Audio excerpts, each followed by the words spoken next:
Welcome to today's weekly market forecast for Wednesday, June 28th. Without further ado, let's jump right in. We've got a lot of exciting material to cover today. First of all, a couple of quick disclaimers. Trading foreign exchange on margin carries a high level of risk and may not be suitable for all investors. You should not invest money that you cannot afford to lose. Secondly, a hypothetical trading disclaimer. The information in this webinar is provided as general market commentary and does not constitute investment advice. And by that we mean in this webinar we're not giving out specific trading recommendations. It's an educational webinar. Next up, let's talk about economic releases coming up today. It's always important to be aware of these figures. 2:30 p.m. GMT, we got ECB President Mario Draghi speaking. 3 p.m. GMT, we got pending home sales. It's a U.S. figure, so it could have some impact on the U.S. dollar. And then, as usual, the weekly figure for crude oil comes out at 3:30 p.m. GMT. We got the crude oil inventories. So crude oil traders and traders of commodity currencies like the Canadian dollar will want to be aware of that release coming out later on today.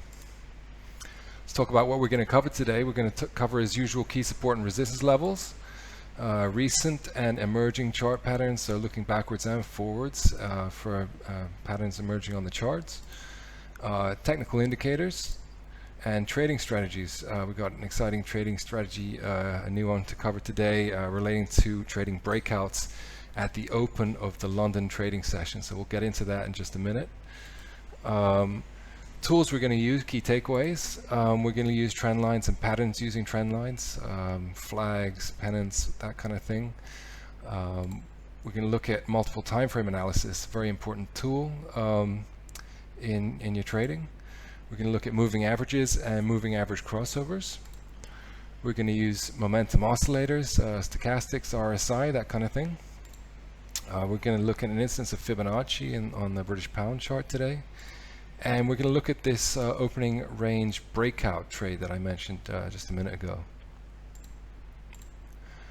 So let's get right into it with the strategy of the day. We're going to look at the London opening range breakout trade. So let's just talk about why this is an interesting market to look at, an interesting time to be trading. So London is the forex capital of the world, and about 30% of all FX transactions take place during this time. The London session is typically very volatile, the most volatile of all the different trading sessions.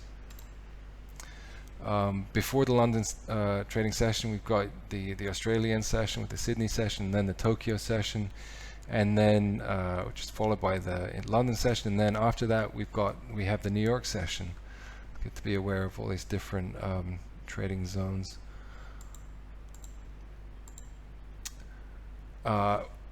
Why get into the London session and why focus on it? Well, one major reason is that important trends often begin during the London session. You see often, like I just mentioned, a lot of volatility and nice wide ranges. You see ranges of over 80 pips frequently across major pairs. It's a period of trading where there's a high level of liquidity, and so potentially you're going to have tighter spreads, bid-offer spreads, which of course is advantageous for traders. Tighter the spread, the better. And just to recap, the London session takes place at 8 a.m. to 5 p.m. That's London time. So let's look at the rules for the London opening range breakout strategy. Currency pairs that we want to focus on are pairs related to the British pound. So we've got the pound against the dollar, pound against the yen, pound against the Swiss franc. So those are the most interesting pairs to focus on for this trade that I'm about to describe, this trading strategy. We're going to be using a 1 hour time frame. We're looking at the hourly chart. And here are the rules for the system. As soon as the second hourly candle is closed, that's the second hourly candle after the London Open, which is at 8 a.m. London time, as we just mentioned. So as soon as the second hourly candle is closed, place a buy stop So in this case, you place a stop order to enter the market instead of a market order or limit order. So place a buy stop order 2 to 3 pips above the high of the second hourly candle, and a sell stop order 2 to 3 pips below the low of the second candle. So this is going to get you into the market whatever direction it moves into. Keep in mind that you don't want to enter the market if major news is scheduled, because that can it's going to make conditions too volatile, too dangerous to trade, and can screw up all the technical conditions. So do check the economic calendar, make sure there isn't any big releases coming out right at that time. And once you've opened the market, once you've entered the market, either long or short, cancel that second order, which would still be standing open immediately, so you don't get that order filled. Then to protect yourself, we do want to place a stop loss order in this strategy. So place your stop loss 2 to 3 pips below the low of the second candle. That's the second candle after the open at 8 a.m. as we discussed, if you entered long. So you got your protective stop below you if you entered long, and place your protective stop 2 to 3 pips above the high of the second candle if you entered short. So just making sure that you limit your risk with this trade, with these stop loss orders. It's a bit confusing because you're entering the market with a stop, a buy or a sell stop, and then you want to cancel the other order that you put in because you put 2 in, one above the market, one below the market, and then you're putting in stop loss orders to protect yourself once you're in the market. And we'll cover this all looking at the chart in just a minute and make it clearer. And so for your profit target for this strategy is 30 pips. Looking at hourly time frame, the profit target is 30 pips. So let's jump over and take a look at this in the charts.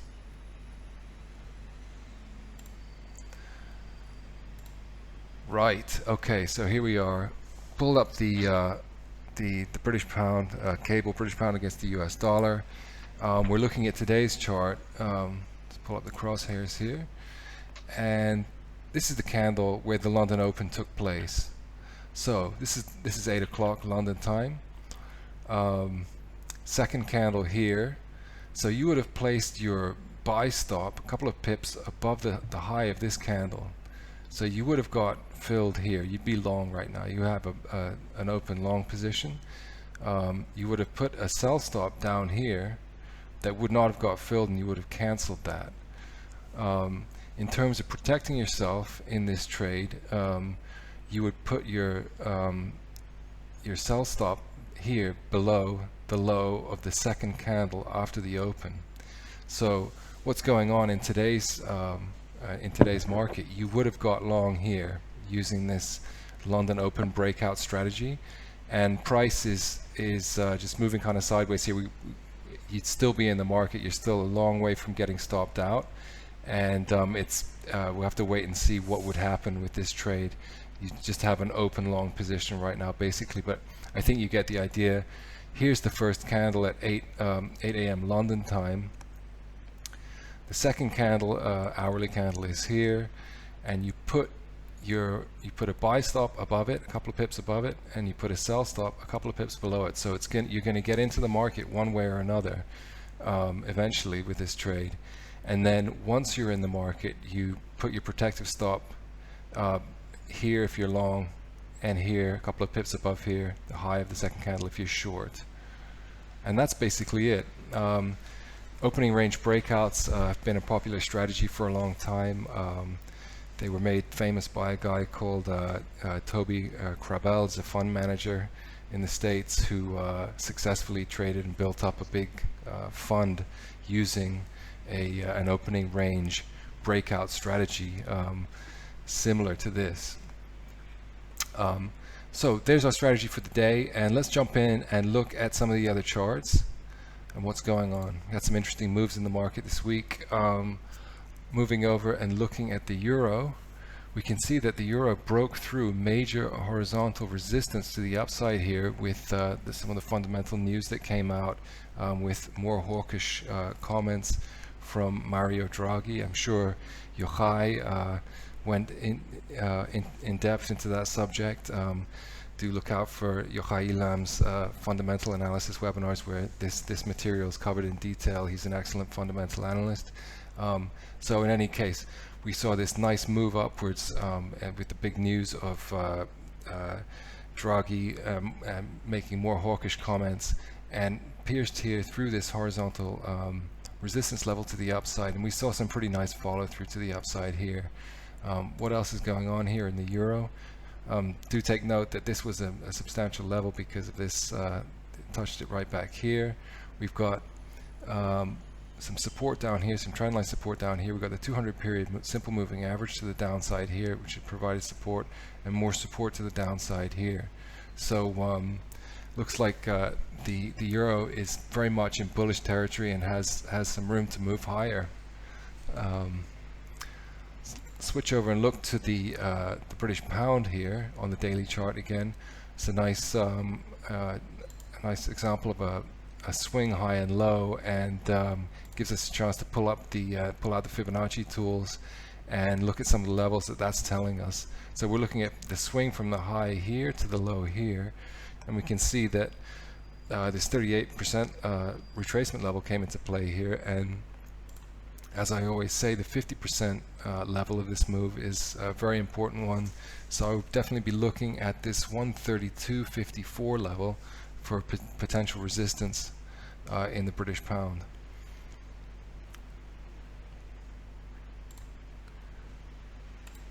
Moving on, let's take a quick look at the Australian dollar. I pulled this chart up last week. I always try to emphasize the importance of looking at other time frames and longer term time frames. So here we're looking at the Aussie dollar on the monthly chart, and we can see we've got a really nice trend line here. It's been tested one, two, three times here. We got a nice trend line coming out to the downside here. So if we did see a break above here, technically I would expect to see some nice follow through to the upside, a nice fluid move to the upside. Just an example of pulling out the trend lines on a longer term chart and how that could help you. We got another longer term chart here with the dollar against the US dollar against the Canadian dollar on the weekly chart. We had a really nice upward sloping channel here, and we actually saw a breakout here through the lower trend line. So we did see a nice follow through to the downside here, and looks like the pressure is definitely on the US dollar against the Canadian dollar here, with more room to the downside here. I pulled out the 200 period simple moving average here, which is quite a ways off, but that may be a target eventually for the shorts in the market. Next up, let's take a quick look at gold.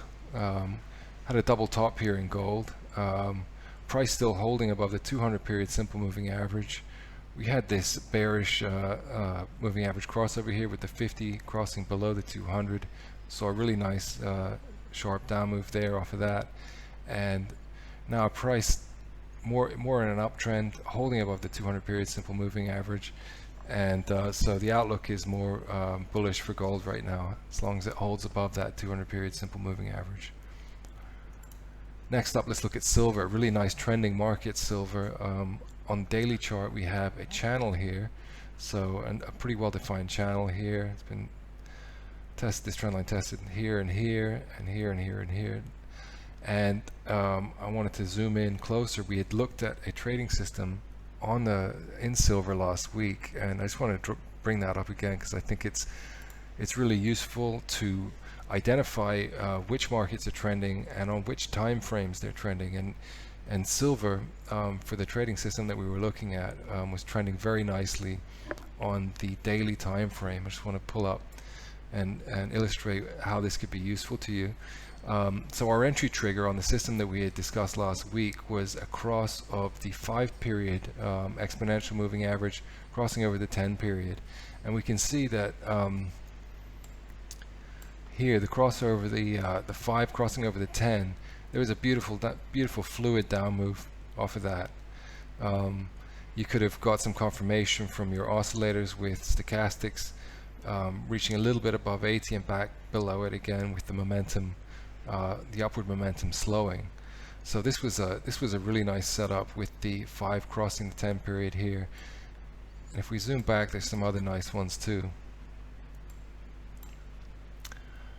Here we had a nice bullish cross, 5 period crossing above the 10 period, and look at this beautiful fluid up move in silver on the daily chart here. Again, the stochastic oscillator was showing us that momentum was building to the upside, and we saw the nice move from below 20 to above 20, which is a bullish indicator. So if you had caught this cross over here, that would have been fantastic. What you need to keep in mind, guys, is that a trading strategy like this can work great, but it's got to be in a market that's trending. So if you look at a different market that wasn't trending so well, what you're going to see is that you would have been chopped up left and right, getting in and out and in and out and in and out of trades. So the important thing is to identify the markets that are trending, and not only that, the time frames that they're trending on. So in this instance, we had silver trending nicely and trending nicely on the daily chart. Right, next up, let's take a look at the New Zealand dollar. I wanted to pull this up because we have a nice shooting star here. It's a classic reversal pattern, a reversal candlestick pattern, and I'm going to zoom in and make it a little bigger. So we had this up move here, and we have what we had here with this candle was price opened here, it went all the way up here, made a new high, but then came all the way back down and closed here. So it closed lower than it opened. That's why that candle is red. So that's a very bearish indicator when you see it at the top of an uptrend. So we'll see what happens next on the New Zealand dollar daily chart, but this is giving us a clue that price might well head lower. Finally, I wanted to bring up the euro against the Japanese yen. The euro has been doing great, as we mentioned earlier, because of the more hawkish language coming out of Mario Draghi. And so not only the euro against the dollar rallied, but euro against other currencies, in particular the euro against the yen. So the euro against the yen made a more than a year high. It's just change the time frame here, make this a monthly, and you'll be able to get an idea of that it just made a really major high. So it made the highest level since back here. So that was since April 2016. So you can see that it's coming up against some resistance, the 200 period simple moving average on the monthly chart. But thing to remember when a security or a currency pair makes a major high like this, like a yearly high, the momentum is typically in the direction that to the upside if it's made a new high, or to the downside if it's made a yearly low. So this pair will be an interesting one to watch over the coming days. And with that, guys, I want to thank you all very much for joining us today. Please send any questions to webinar@octafx.com, and look forward to speaking to you again next week.